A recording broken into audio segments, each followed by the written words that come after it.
I should never have passed by St. Mary's Church that night. If only I had taken the other road home, maybe none of this would have happened. Maybe I wouldn't still hear that bell every night at exactly 8:32. Maybe I wouldn't wake up to the marks of fingers pressed into my neck. But fate often drags you toward the very things you were born to fear. My name is Eric Collins. I live in a small, quiet, snow-covered town in Vermont, America. A place where usually nothing ever happens. Until something does. St. Mary's Church stands at the very edge of town. Tall, white, and from a distance, it looks like the skeleton of some old bone. People call it the Silent Church.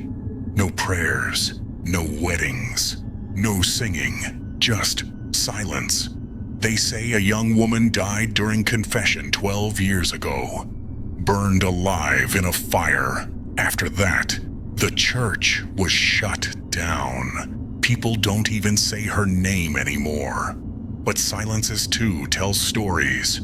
And the silence of that church was never truly silent for me. On the night of December 5th, at exactly 8:32 p.m., I was walking home along that road. Light snow was falling, the kind of snow that feels like ashes on your skin. The whole town was asleep.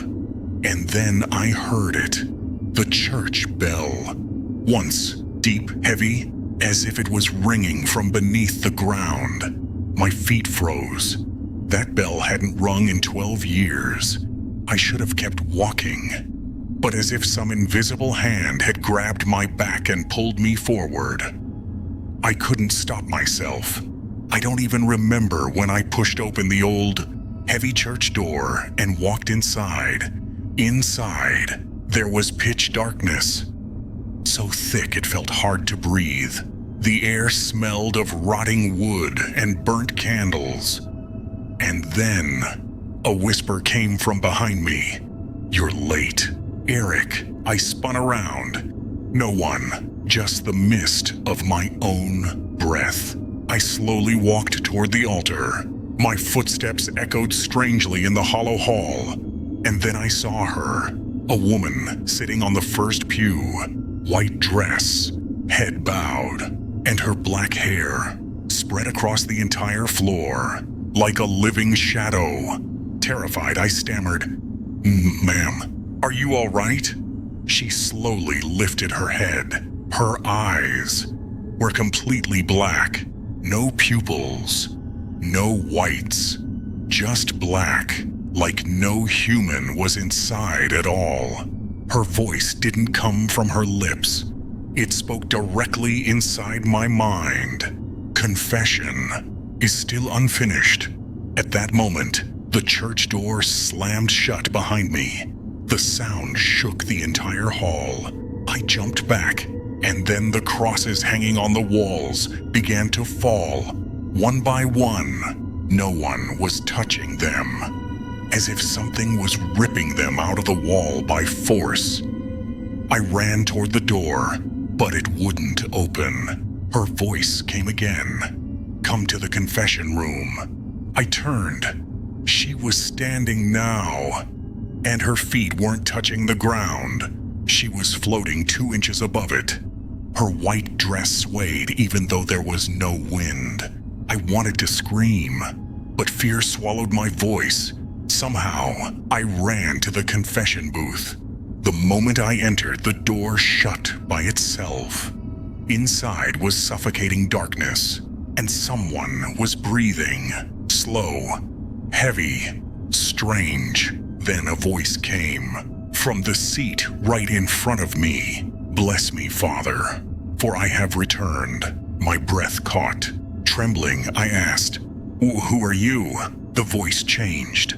Deep, cold, inhuman. "This church keeps everything that ever enters it." Suddenly, long, black, broken-nailed fingers emerged through the wooden lattice of the confession booth and began to scratch.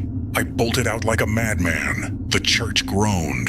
as if it were alive. Benches dragged across the floor. The ground rippled beneath my feet. I reached the door, pushed with all my strength. Nothing. Her whisper was right behind me. "Eric." I turned. She was inches from my face, so close I could feel her freezing breath. Her hand gripped my neck, cold as ice, and lifted me into the air. Her black eyes sank into mine, and I felt as if my soul was being pulled out of my body. The church bell rang again. The sun was rising. I thought maybe it was all a dream, but my neck was hurting. I touched it and froze. Finger marks, deep, blue, cold. Stumbling, I walked to the church door. It was locked, as if it hadn't opened in years. A priest from the nearby church was putting up Christmas decorations. I went to him. "Was this church open last night?"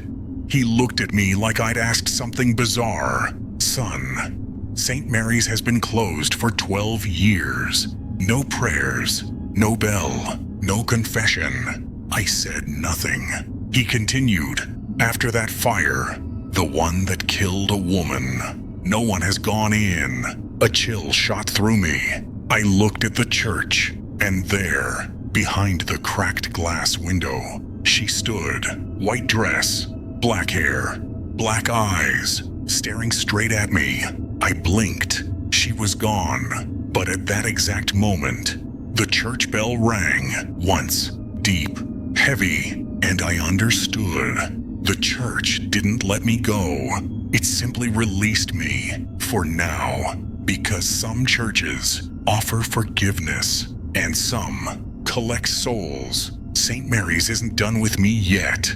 There is still much left. Tonight, when the clock strikes exactly 8:32 p.m., the bell will ring again. And when it rings, I won't be the only one who hears it.